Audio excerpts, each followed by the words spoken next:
वो ये बोल रहे थे, उसमें सार आ जाता है, पूरा जीवन की व्याख्या हो जाती है कि एक महात्मा जी आए तो एक महात्मा जी आए और कहने लगे या तो सिर पे हाथ रख दो या रखवा लो, बस गृहस्थ जीवन तो सुखी हो जाएगा इसी में। या तो हम दूसरे की बात मान लें या वो हमारी बात मान रहे वो हमारी बात मान ले। वो तो जरूरी है। गृहस्थ का आपने कहा कि गृहस्थ आश्रम कैसे रिच हो जाए, कैसे मतलब कैसे अच्छे ढंग से जिए, अच्छे ढंग से जिए, सुखी हो जाए, सुखी भी हो और साथ में धर्म से भी जुड़ा हो। हाँ, तो इसका अर्थ यही है कि हम सिर पर हाथ रख दें या दूसरे का रखवा लें। हैं? क्या अभिप्राय हुआ इसका? या तो उसकी सुन लो या अपनी सुन लो, फिर भी नहीं काम चलता। चली गई। वही बता रहे हैं ना, अगर गृहस्थ आश्रम इन दोनों में से एक चीज मतलब ये है कि साथ में रहो, चाहे उसके साथ लग जाओ या अपने साथ लगा लो।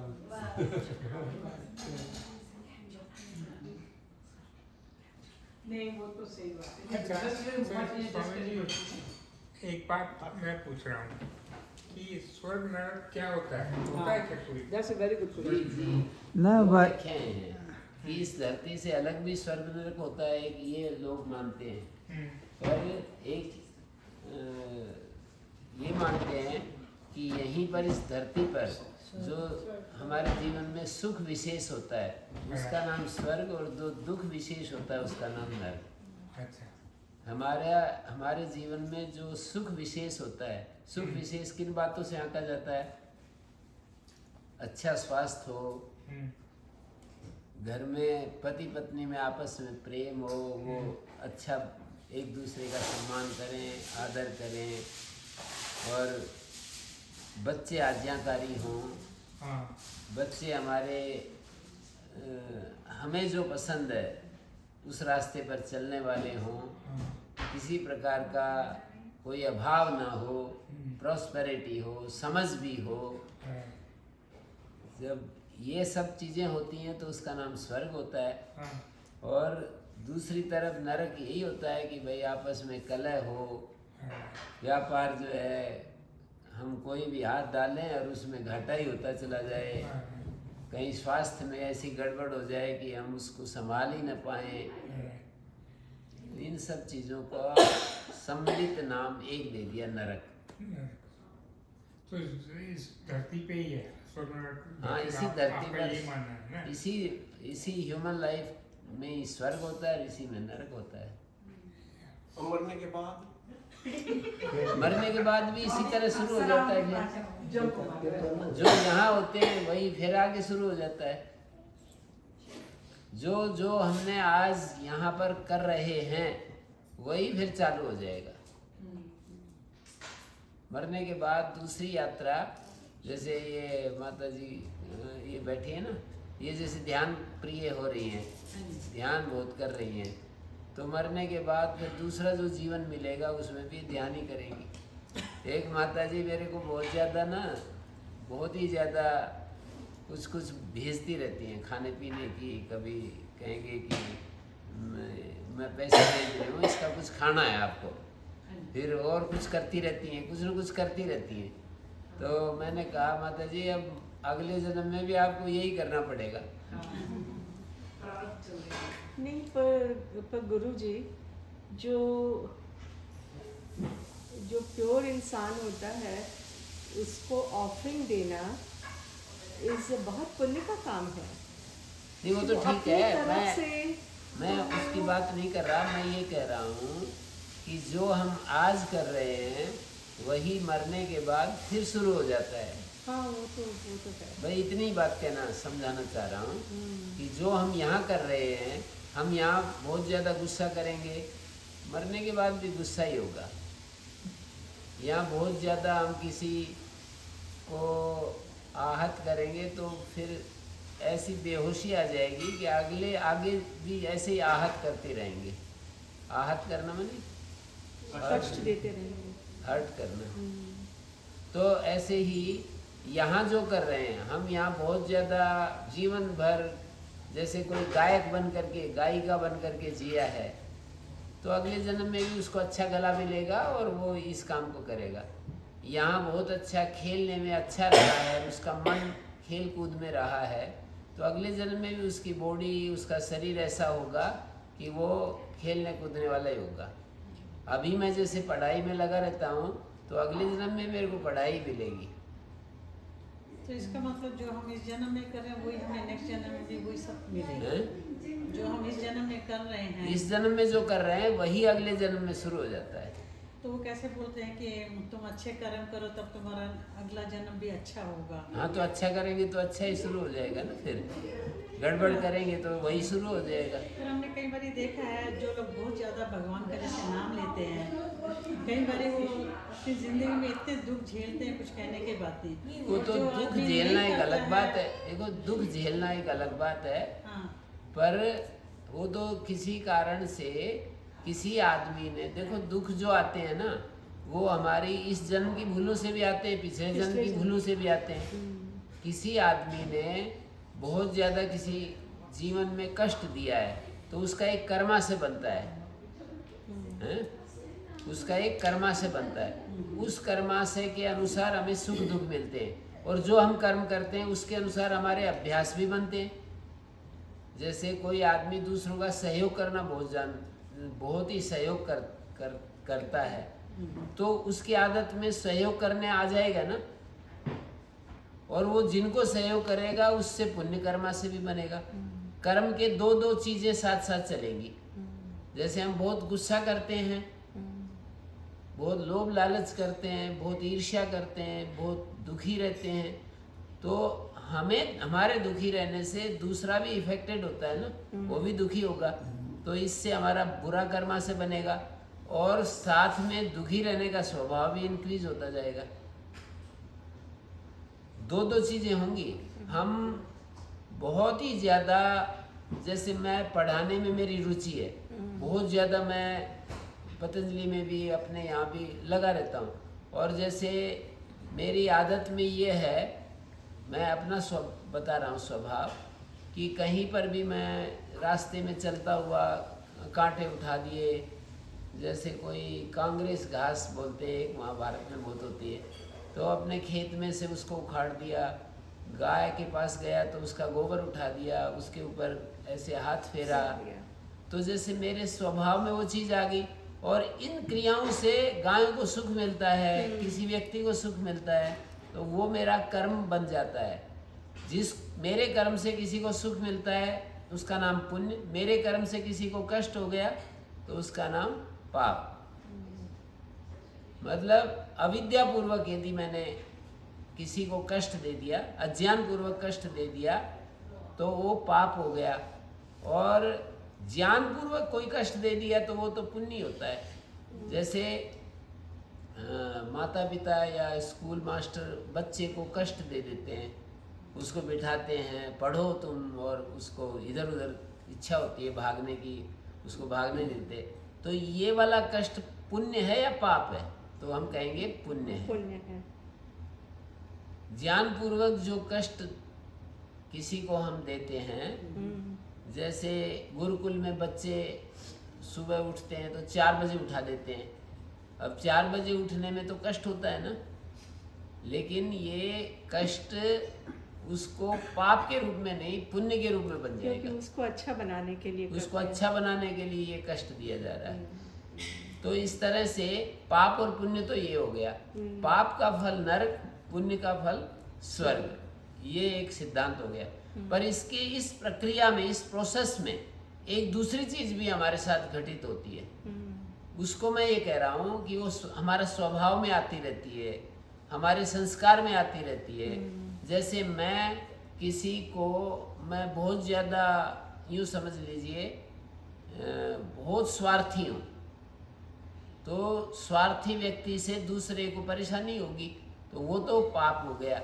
साथ में मेरे स्वार्थी होने का स्वभाव बढ़ता जाता है, और उस स्वार्थी स्वभाव के कारण अगली बार फिर मैं व्यवहार करूंगा तो फिर मेरा आगे आ जाएगा, फिर तीसरी बार और ज़्यादा स्वार्थी हो जाऊंगा और फिर मैं व्यवहार करूंगा स्वार्थी होकर के, तो वो उधर पाप श्रृंखला भी बढ़ती है, मेरा ये स्वभाव भी बढ़ता जाता है।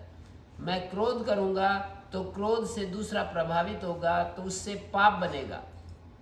मैं क्रोध करूंगा, अनावश्यक ऊंची ऊंची आवाज़ में बोलता रहूं, और किसी को मैं बहुत ज़्यादा, आपने देखा ही होगा दुनिया में ऐसे लोग होते हैं, तो यदि मैं दुखी कर रहा हूँ क्रोध के द्वारा किसी को, तो वो तो पाप हो गया।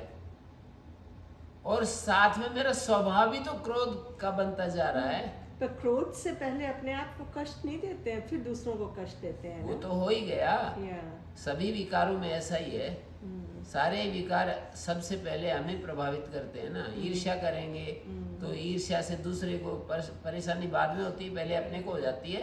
पर मैं एक अलग बात कर रहा हूँ, मैं ये कह रहा हूँ कि जो हम कर्म करते हैं वो आदत में आती जाती है, हमारे स्वभाव को भी घटित करती है, हमारे स्वभाव को भी रचती है, बनाती है। फिर उस स्वभाव से दोबारा वो एक्शन होता है। स्वभाववश भी तो क्रियाएं होती रहती है ना। तो अच्छा, ये बताइए कि कुछ कर्म हम इग्नोरेंस से कर देते हैं, कुछ कर्म हम इंटेंशन से करते हैं, कुछ, तो उन दोनों में क्या फर्क है? बहुत ज्यादा में फर्क तो है। हमें मालूम ही नहीं इंटेंशन से पड़ता। जो कर्म करते हैं ना, हाँ जी। इंटेंशन से जो कर्म करते हैं वो पाप वो हो जाता पाप के रूप में, और इग्नोरेंस से जो कर्म करते हैं उनका कुछ नहीं होता। जैसे छोटे बच्चे हैं ना, वो चींटियां चलती देखी मैंने, और ऐसे उंगली ऐसे कर देंगे, तो वो पाप उसका नहीं है। कुछ नहीं है, ना पाप है ना पुण्य है। पशुओं को थोड़ी होता है। जैसे पशुओं के अंदर वो इंटेंशन नहीं है कि वो केवल भोजन के लिए मारते हैं, या कभी कभी क्रोध में भी मारते हैं। जब हम उसको सांप के ऊपर पैर रख दिया तो उसने भी वापस प्रतिक्रिया में हमको कर दिया, उसका कुछ पाप पुण्य नहीं है। प्रतिक्रिया में जो कुछ हो गया, मतलब इतने गहरे ज्ञान में पशु के लेवल पर जो मनुष्य भी है ना, वो भी यदि ऐसा करेगा तो उसमें दो बातें होंगी। पशु में और मनुष्य में अंतर ये होता है कि पशु के अंदर वो स्वभाव क्रिएट नहीं होता, बस उतना ही होता है। वो उस स्वभाव का पशु में ही वो प्रतिफलन होता है उसका। ये नहीं कि कई बार ऐसे कह देते हैं लोग कि कहीं ये भेड़िए की योनि से आया है, इतना ज़्यादा गुस्सा कर रहा है। वो भेड़िया क्या होता है? वोल्फ। हाँ जी। तो उसकी योनि से आया है, इतना क्रोध कर रहा है। ऐसा नहीं होता है। भेड़िए का क्रोध भेड़िए की योनि में ही प्रकट होगा, शेर का क्रोध शेर की योनि में प्रकट होगा। हमारे जो संस्कार होते हैं वो उसी योनि में जाकर प्रकट होते हैं, एक दूसरे की योनि में ट्रांसफर नहीं होते कि पशु का संस्कार और मैं मनुष्य में आ जाए। मनुष्य के संस्कार मनुष्य में आते हैं।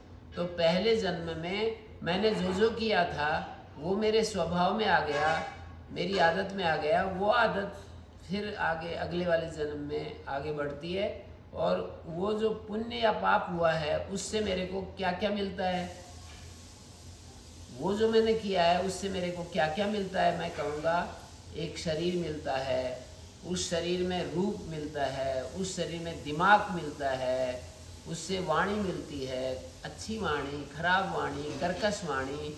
एक आदमी को बोलता हुआ हम कितना पसंद करते हैं कि ये बोलता चला जाए, हम सुनता चले जाएं। एक आदमी बोलने लगता है तो अच्छा नहीं लगता है, वो रस नहीं आता, आनंद नहीं आता। तो ये सारी चीज़ें हमें कर्मों से मिलती हैं। अब इस पर या तो विश्वास कर लो, या तो मान लो आप, या इसको ऋषि बन करके जान लो। ऋषियों ने जाना, उन्होंने हमको बताया कि कर्मों से ये सारी चीज़ें मिलती हैं। उन पर विश्वास करो, भरोसा करो कि इन्होंने इतनी तपस्या करके और ये सिद्धांत खोजा है कि कर्मों से हमको ये सब चीज़ें मिलती हैं। तो कर्मों से हमको जो चीज़ें मिलती हैं वो क्या क्या हो सकती है, वो मैंने गिनाई। हमें अच्छा भरा पूरा घर मिलता है, साधन संपन्न घर मिलता है, हमें अच्छे माता पिता मिलते हैं, और ज़्यादा यदि पुण्य कर्म होंगे तो तपस्वी माता पिता मिल जाएंगे, योगी माता पिता मिल जाएंगे, ऋषि माता पिता मिल जाएंगे। और ज़्यादा तपस्या करेंगे तो ऋषि, एक माता जी ने एक साधु हो गया था, उस साधु ने अपनी माँ से सुनी हुई बात बताई। एक ही लड़का था, बोले तुमको पाने के लिए मैंने तुम्हारे पिता से केवल एक बार संपर्क किया जीवन में, और वो साधु बन गया। देखो कितना कठिन काम है ये। आप तो सब जानते ही हो इस चीज़ को कि ये कितना मुश्किल काम है। माँ अपने बेटे को बता रही है कि बेटे मैं चाहती हूँ कि तुम साधु हो जाओ, और तुमको प्राप्त करने के लिए मैंने बड़ी तपस्या की है, और ये एक ही बार तुम्हारे पिता से मैं मिली हूँ, इस भाव के साथ। अभी एक माता जी मेरे मिली, अभी शिविर लगाया था, उसका बेटा डॉक्टर पढ़ाई पढ़ रहा है, पतंजलि में होता था और मेरे पास संस्कृत पढ़ता था। बहुत ज़्यादा 10 दिन होकर मेरे पास रह कर के गया। अभी शिविर में यहाँ पर आया था खानपुर गुरुकुल में, तो उसकी माँ भी आई थी छोड़ने के लिए। तो वो बड़े भाव के साथ ऐसे आत्मविभोर होकर के कि मैंने, एक ही लड़का था, बोले मैंने इसके लिए बहुत तपस्या की है, बहुत मैंने साधना की। ये माता जो मिली है, पिता ऐसा जो मिला, ये कर्मों से मिला है। ऐसे थोड़ी मिल गया कि कहीं कोई बस ऐसे ही चला जाता है और वो कहीं भी कोई जन्म हो जाता है, ऐसे नहीं होता है। कर्मों से हमारे को मिलते हैं माता पिता, कर्मों से हमें मिलते हैं। ये ब्रेन मिलता है, एक व्यक्ति का कितना अच्छा ब्रेन होता है। कर्मों से हमारे को ये आवाज़ मिलती है, एक गाने में कितने एक्सपर्ट होते हैं, या भाषण देने में इतने प्रवाह में बोलते हैं। तो कर्मों से हमें ये सब चीज़ें मिलती हैं, और उन कर्मों के तहत हमें आचार्य मिलते हैं, गुरु मिलते हैं, परिस्थितियाँ मिलती हैं। और गीता में कहा है कि हम जहाँ छोड़ते हैं वहीं से फिर शुरू हो जाती है यात्रा। कर्मों की यात्रा जहाँ रुकती है वहीं से फिर अगली यात्रा शुरू हो जाती है। तो इसलिए निर्भय होकर के जीना चाहिए। यदि हमारे जीवन में कहीं वो भी आ जाए कि पता नहीं कहाँ मर जाए, कहाँ क्या हो जाए, वही यात्रा फिर वहीं से शुरू हो जाएगी। और यदि हमने अच्छा किया है तो खोने के लिए कुछ नहीं है, फिर हमको वही सारी चीज़ें मिल जाएंगी। यदि हमने गड़बड़ की है तब तो डर लगेगा। आगे देखो, अब मेरे हाथ में अब तो कुछ नहीं बचा, मेरे को ये सारा साम्राज्य छूट जाएगा और आगे मैं कुछ कर नहीं पाऊँगा, तो फिर तो रोना आएगा उसको। लेकिन यदि हमने अच्छा किया है तो रोने के लिए कोई जगह नहीं है। अच्छा किया है तो हमें नहीं कल्याण कृत कश्चित दुर्गतिम तात गच्छति। कल्याण करने वाला, सही रास्ते पर चलने वाला कभी दुर्गति को प्राप्त नहीं होता। ऐसे आश्वासन भरे वाक्य हमें गीता में मिलते हैं कि भाई जो अच्छा चलेगा, अच्छा काम करेगा ना, उसकी दुर्गति नहीं होगी। तो ऐसे समझ लीजिए। गुरुजी, जो आपने महात्मा जी ने बताया था, या तो भाई इसका सिर पे हाथ रखवा लो या रख दो, उसको थोड़ा सा और व्याख्या कर दो गुरुजी। सिर पे हाथ रखवा लो या रख दो, जिसकी ताकत ज्यादा वो आदमी उसकी मान लो। अपने प्रवाह में जो है ना चलेगा, तो वो तो मानने वाला नहीं है। तो फिर इसी में भला है कि दूसरा उसके सिर पर, जो बुद्धिमान है वो दूसरे के दूसरा उसके सिर पर, मतलब उससे दूसरा आदमी सिर पर हाथ रखवा ले। गृहस्थ में पति पत्नी है और इनके इस रिलेशन में दिक्कत होती है ना कभी, तो या तो पति की मान लो या पत्नी की मान लो, ये अभिप्राय है उसका, इतना ही है। पति दोनों ही ऐसे सोचते हैं, हम तो एक दूसरे की बात मानते हैं। मतलब दोनों ये सोचते हैं, मैंने वही बात कही है, दोनों ये सोचेंगे कि भाई मेरी बात माननी चाहिए, मैं ज़्यादा ठीक हूँ। मतलब मानते हैं हम तो फिर नहीं, भी कहेंगे फिर कि गुजारा नहीं होता मैं तो मानता हूँ, वो नहीं मानते। और वो सेम प्रॉब्लम वो कहते हैं कि मैं तो मानती हूँ नहीं। वो नहीं मानता। और आप कह रहे हो दोनों ही माने तो बहुत अच्छी बात है, उसके लिए तो अपना मापदंड होना चाहिए ऐसा चीज की मैं तो कभी कोई मापदंड मुझे नहीं नहीं होना मानते। ये चाहिए इतने साल तक हिस्ट्री चले नहीं वैसा नहीं, अपने तो वैसा नहीं। देखिए मैं सारे एक बात बताता हूँ, एक बात बताता हूँ, ऐसा नहीं साल बाद तो ये तो केवल हंसने के लिए हम निकाल रहे हैं। ऐसा होता है कि जिसका स्वभाव प्रबल है ना वो फिर दूसरे की बात मानता नहीं, तो दूसरे का भला इसी में है कि भाई ये तो मान नहीं रहा है, चलो हम ही एक्सेप्ट कर लेते हैं। कोई ऐसा यंत्र है कि शादी से पहले प्रबल का और इसका कुछ मिल जाए कि भाई शादी से पहले ना वो कुछ शादी पहले नहीं पता चलेगा। वो तो चार्ली मंगर वाली बात महर्षि है। दयानंद ने भी एक वाक्य लिखा है, बड़े भाग्य से समान गुण कर्म स्वभाव का, समान गुण कर्म और स्वभाव का, स्वभाव वालों का विवाह होता है। बड़े भाग्य से मानी प्रारब्ध ऐसा हो तो वो तो होता ही है। मैं ये कहूँगा प्रारब्ध जो होता है ना वो तो फिर हमको खींच करके ले जाता है और ऐसे जोड़े मिलाता है, लेकिन प्रायः प्रारब्ध कमजोर ही होता है हमारा इस विवाह संस्था में। तो प्रारब्ध कमजोर ही होता है एक दूसरे के लिए। जब हम देखते हैं, मैंने तो हजारों लोग देखे हैं ना, तो प्रायः ऐसा रहता है कि पूरा ऐसा वो नहीं होता है। मतलब शादी के समय तो होता ही है, बाकी शादी के बाद में तो दिक्कत शुरू हो ही जाती है। मेरा क्वेश्चन ये है कि अगर हमें पता है कि बंदा गलत नहीं है, मतलब यू नो हस्बैंड वाइफ के केस में, फिर भी वो कह रहे हैं कि मैं ठीक, उस केस में क्या समझाए? गलत और ठीक की तो डेफिनेशन होती ही नहीं नहीं, ना। बट ये ना अपनी अपनी सोच है ना, वो बंदा मानने को तो तैयार नहीं था। उसका क्या सॉल्यूशन है? उसका क्या solution है? क्या सॉल्यूशन वो कहे कि हमें इसको पता है मेरी कि बात गलत नहीं नहीं है। है, उसको क्यों फॉलो करें? मेरा नहीं, उपाय नहीं है, उपाय नहीं है, इन जनरल बात है। उपाय नहीं है, जनरल बात है, उपाय नहीं है। यही करेंगे कि भाई स्वीकार करो, अब क्या है। फिर स्वीकार दोनों करना चाहिए, हैं? वो तो हर स्वीकार दोनों करना आप क्या कर रहे हैं? हथियार तो गया ही देते हैं ना। चाहिए। वो हमारे पेरेंट्स के टाइम में होता था कि जो कह दिया वो है कि मेहनत करती है कई बार वो ठीक है कभी है, पर अगर वो गलत है तो उसको भी तो बताने का अधिकार है, कहने का। नहीं, वो तो सारी बातें सही हैं अपनी जगह, पर कभी कभी मानते ही नहीं है तो क्या करें। जो समझदार है ना वो झुकेगा, यूं कह रहा हूँ। Yeah, that's what I was about to say. Who is the wise one? वो दूसरे के सर पे हाथ रख देगा। क्या? The wise one will back off. He will say, okay. जो समझदार है वो अपना, जैसे आप कह रहे हैं, हमारे वाला तो मुझे बहुत ज्यादा समझदार है। वो सारे यही समझे हैं जी। देखो जी, समझदार को झुकना पड़ता है ना जी। हाँ जी, समझदार को झुकना पड़ता है। ये तो बात सही है। नहीं, माँ बाप के लिए तो अपनी बेटी से ज्यादा कोई समझदार नहीं होता है। हाँ। लेकिन वो जब दूसरे के घर में आ जाती हैं तो उसमें वो सारा रोल ही चेंज हो जाता है। हाँ। बेटी तो फिर भी समझदार रहती है, हाँ। लेकिन बहुत समझदार नहीं होते फिर वो। उसको मानते नहीं ना, समझदार तो होती है, मानते नहीं। तो इसलिए अपने बेटों का भी वही होता है, बेटों का भी वही होता है। हरे ये ऐसा बड़ी समस्या है। ये घर की समस्या है। ये समस्या का कोई ये रोल काम है। मुझे इतने साल हो गए इकट्ठे रहने, इसका मतलब तो ठीक ठाक चल ही रहा है ना। बस ये इसीलिए चीजें धर्म से परे हैं। बस वो सही है जी।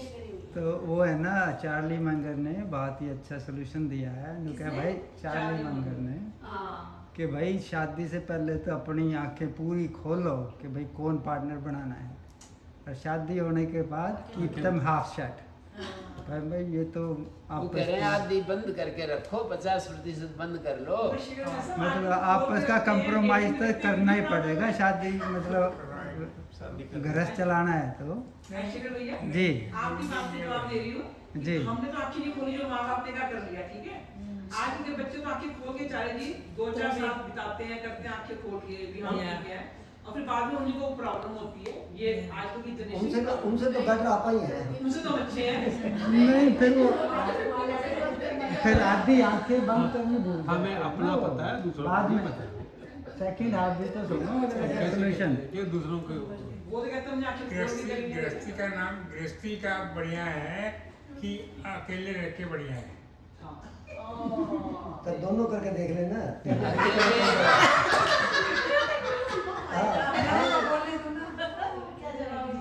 अकेले रहने वाले लोग शादी नहीं करते हैं। और शादी करके जो अकेले हो जाते हैं वो शादी करने के बाद तो हमें विचार का और इन लॉजिक का, इन सब का प्रयोग करके और अपने आप को समर्पण की स्थिति में ले जाना चाहिए, अभ्यास करना चाहिए। भगवान हमको सिखाना चाहते हैं, देखो संत महात्मा भगवान हमको यही बात सिखाना चाहते हैं कि तुम अपने स्वभाव को प्रतिकूल चीज़ों में भी समता कैसे रहती है इसका अभ्यास करो। गृहस्थ आश्रम तो बहुत बड़ा एक ट्रेनिंग सेंटर है ना, समता का अभ्यास करने के लिए। अप्स और डाउन्स के बीच में हम बैलेंस, तराजू के बैलेंस की तरह हमारा मन बना रहे, इसका अभ्यास कराने के लिए गृहस्थ आश्रम है। ये कोई साधारण चीज थोड़ी है। गुरुजी, इसका मतलब शास्त्रों में कुछ नहीं लिखा इसके बारे में। क्या? कि आदमी को कह देना चाहिए या शादी करनी चाहिए? जिसकी इच्छा है उसको करनी चाहिए, नहीं इच्छा है तो ना करे। शादी करनी तो शादी करनी तो अभ्यास करें उसका निभाना पड़ेगा ना। हाँ, अभ्यास करना चाहिए। मजे से अच्छी तरह से निभाओ, पड़ेगा नहीं। अच्छी तरह से क्या निभा रहा है यार? अच्छी तरह से शादी के पहले यदि ये विचार आता है ना, आप मान जाओ, शादी से पहले ये विचार आता है कि मैं इस बात, शादी से पहले ये विचार आए कि मैं शादी करूं या ना करूं, तो मैं तो यही कहता हूं कि कर लो। अच्छा, शादी से पहले कोई मुझे से आकर पूछे कि मैं शादी करूं या ना करूं, बहुत सारे विषय में बिल्कुल स्पष्ट हो, तो मैं ये कहूँगा कि शादी कर लो। जैसे शेखर जी मेरे पास आए, मैं बता रहा था कि मैं इस रास्ते पर, वानप्रस्थ के रास्ते पर मैं आऊँ या ना आऊँ, ऐसा पूछते तो मैं ये कहता भी गृहस्थ में रहो, तैयारी करो वहीं पर ये अपने आप ही आगे और यूँ कहने लगे कि भाई मैं तो यही काम करना है मेरे को। एक तरफा निर्णय है तो फिर क्या करें? यदि संशय है तो फिर हम यही कहते हैं कि अभी अभ्यास करो।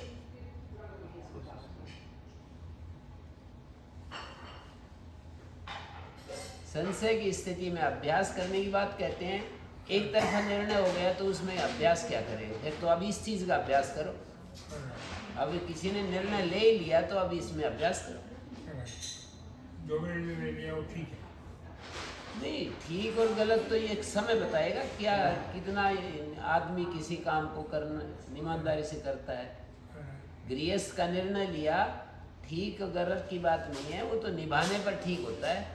अच्छा, तो धर्म के रास्ते पे चल रहा है कि नहीं? धर्म के रास्ते पर चल रहा है कि नहीं? जो आदमी ने अपनी वाइफ को छोड़ दिया, बच्चों को छोड़ दिया, उसने महात्मा के पास चला गया, भगवान बुद्ध ने छोड़ दिया और वो उस रास्ते पर चले, उस तरह से ईमानदार होकर के कोई जाए तब तो ठीक है। और वहाँ कोई मौज मस्ती के लिए जाए तो फिर ठीक नहीं है। मौज मस्ती के लिए जाए तो ठीक नहीं। हाँ, जिम्मेदारी से भागने के लिए जाए तब तो ठीक नहीं है। और कोई उससे बड़ी चीज की खोज करने के लिए जा रहा है तो फिर तो ठीक ही है। आगे बढ़ना तो ठीक है, पीछे हटना ठीक नहीं है। गृहस्थ आश्रम में आकर के और जिम्मेदारियों को न निभाना, ये पीछे हटना है। तो पीछे हटना ठीक नहीं है, आगे बढ़ना तो ठीक है। गृहस्थ आश्रम में आकर किसी विशेष खोज के लिए यदि वो आगे बढ़ रहा है तब तो ठीक ही है। वो धर्म का रास्ता है, वो तो धर्म का रास्ता है। पर गृहस्थ आश्रम में आकर के और अपनी जिम्मेदारियों से मुंह मोड़ रहा है और आगे खोज भी नहीं कर रहा। आगे उसको अपने राग द्वेष मिटाने चाहिए, पूरा नॉर्मल होना चाहिए, अपने आप में शांति स्थापित करनी चाहिए। ये सारे काम तो कर नहीं रहा और जैसा गृहस्थ में था वैसा ही वहाँ है, तो फिर तो गलत ही है। इससे अच्छा तो वही था। मेरा क्वेश्चन है हाँ कि कोई इंसान जो है वो धार्मिक नहीं है पर वो अच्छे कर्म करता है, वो अच्छे कर्म नहीं, धार्मिक नहीं है और अच्छे कर्म करता है, इसका अर्थ है आपने धर्म की परिभाषा अलग समझ ली। नहीं, मेरा ये कहना था कि वो पूजा पाठ नहीं करेगा। नहीं, वो धार्मिक थोड़ी होता है। धार्मिक तो हमारे व्यवहार और आचरण से और विचार से होता है। पूजा पाठ तो साधन है। कोई पूजा पाठ से धर्म का साधना करता है, कोई ध्यान से करता है, कोई सेवा से करता है, कोई खुरपी लेकर के अपना खेत में काम करता है, गायों की सेवा करता है, पेड़ लगाता है। धार्मिक का अर्थ पूजा पाठ से मतलब नहीं है बिल्कुल। धार्मिक का अर्थ है हमारा व्यवहार दूसरे को कितना प्रसन्नता देता है, कितना हम में धैर्य है, कितना क्षमा है, कितना इंद्रिय निग्रह है, कितना क्रोध है, कितना सत्य है, कितना सत्य ज्ञान है, कितनी सही बुद्धि है, इसका नाम धार्मिक है।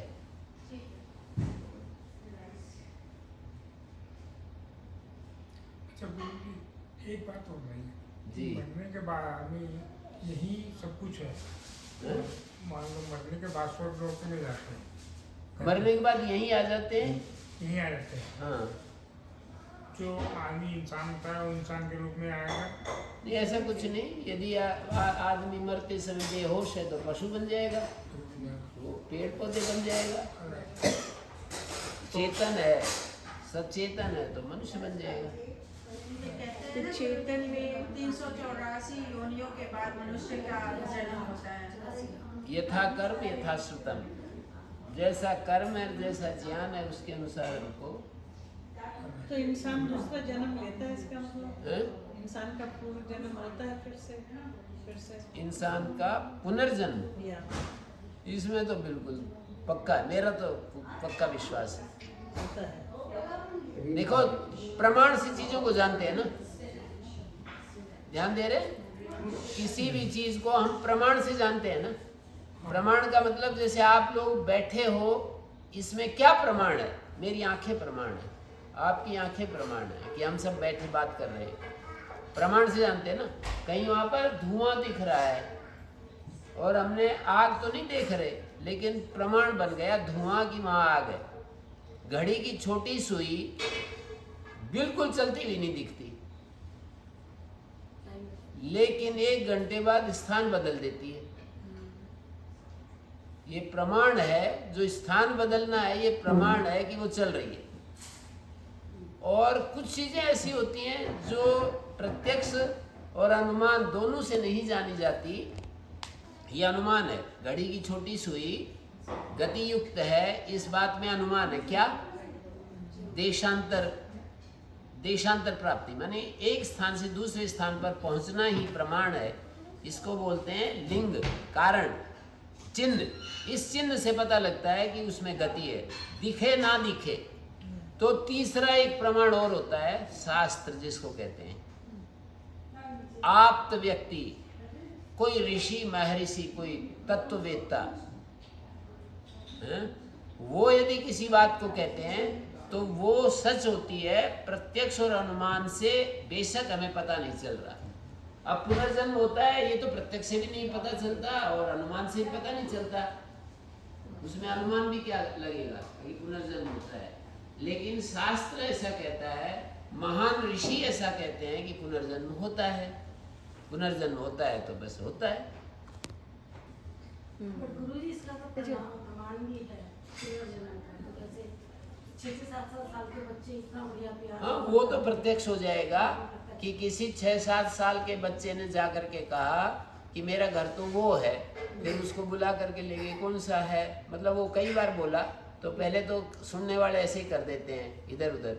फिर वो बोला कि मेरे को बार बार याद आ रही है उसकी, तो फिर वो थोड़ा सीरियस होते हैं, फिर उसको ले जाते हैं। फिर चलते चलते जा करके वो घर में बताता है कि ये देखो ये बैठी, ये मेरी पत्नी थी, ये मेरा ये था वो था, ऐसे बताता है वो। कुछ लोगों को पुरानी जन्म की बातें याद रहती हैं। तो पर बड़े हो जाने के बाद नहीं याद रहती है, हैं?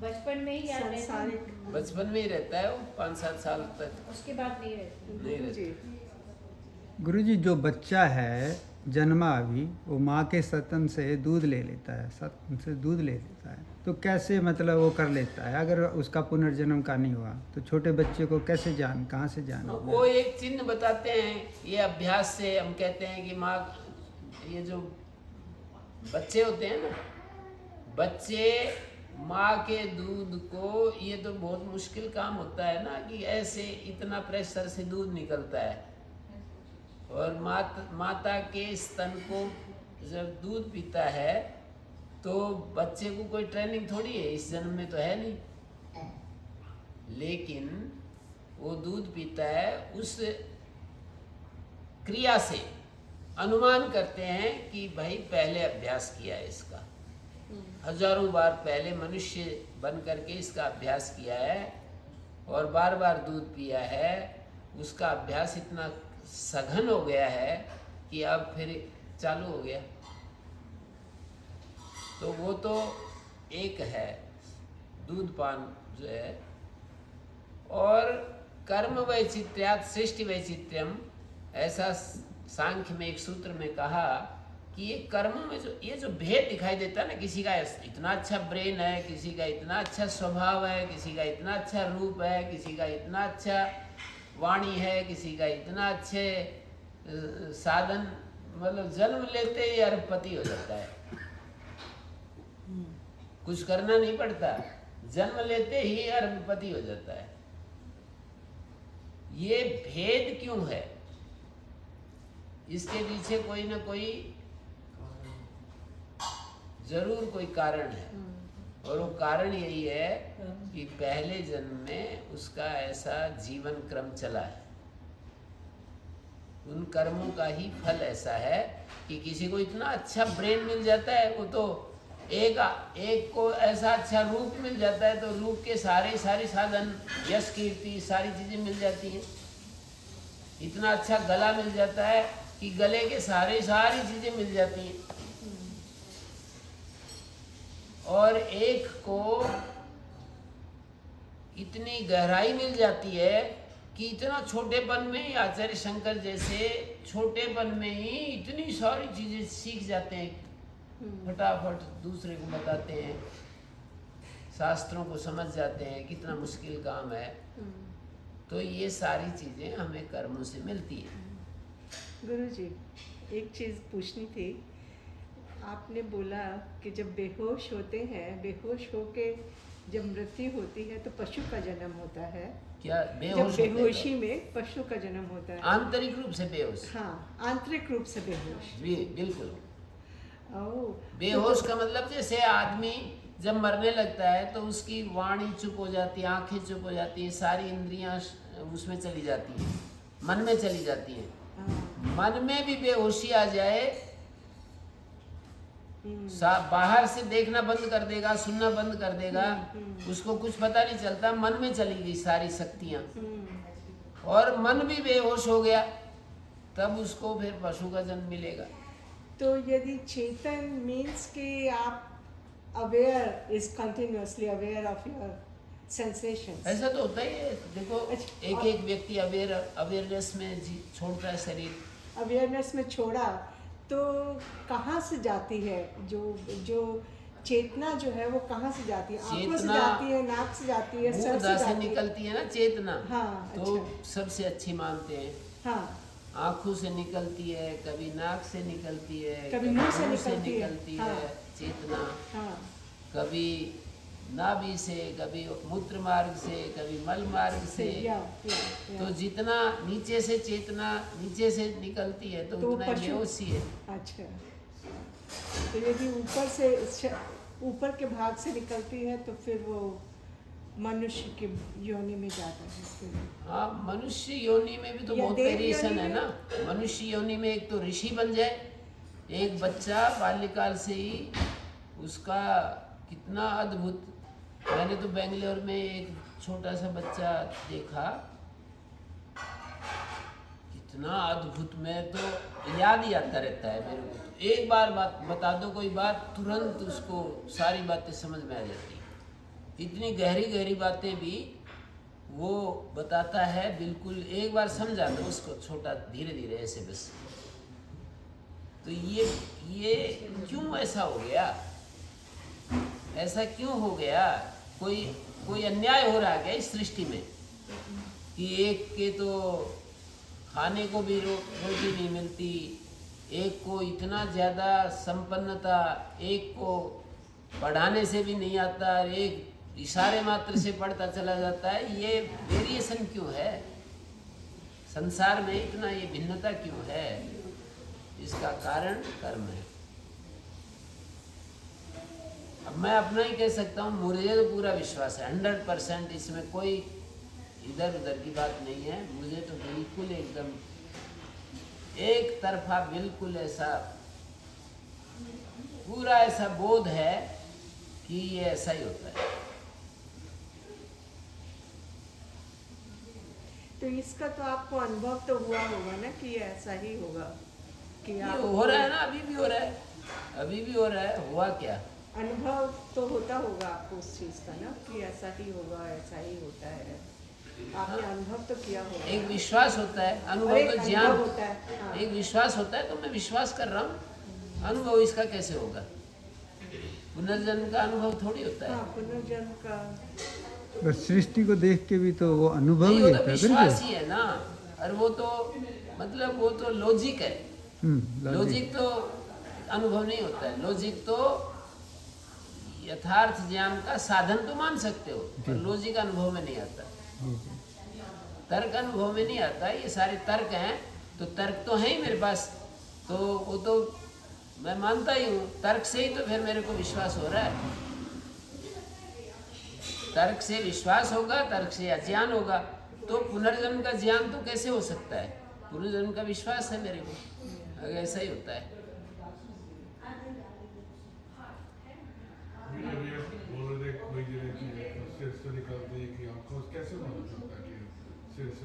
चेतना वो क्या बताना, अब वो तो शास्त्र ऐसा कहता है। शास्त्र पर मुझे भरोसा है कि शास्त्र गलत बात नहीं कहते। शास्त्र तो अलग अलग है, कोई क्रिश्चियन का शास्त्र अलग है, कोई जैनियों का अलग है, बौद्धों का अलग है, और इनका अलग है,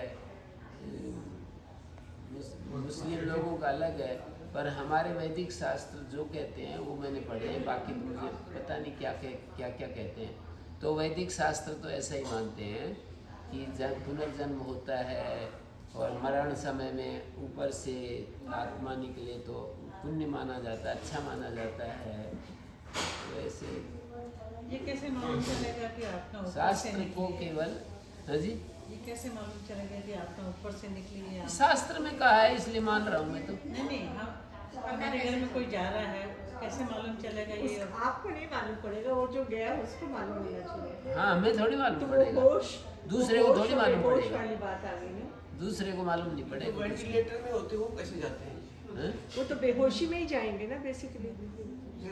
वेंटिलेटर पे हो जाते हैं ना, तो समय से पड़े रहते हैं।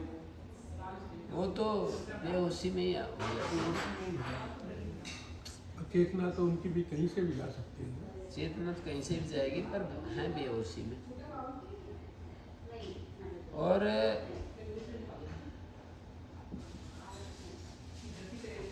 ये जो है ना, हमारे को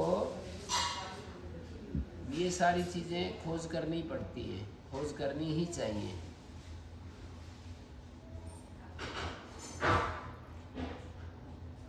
सभी चीज़ों के बारे में यथार्थ ज्ञान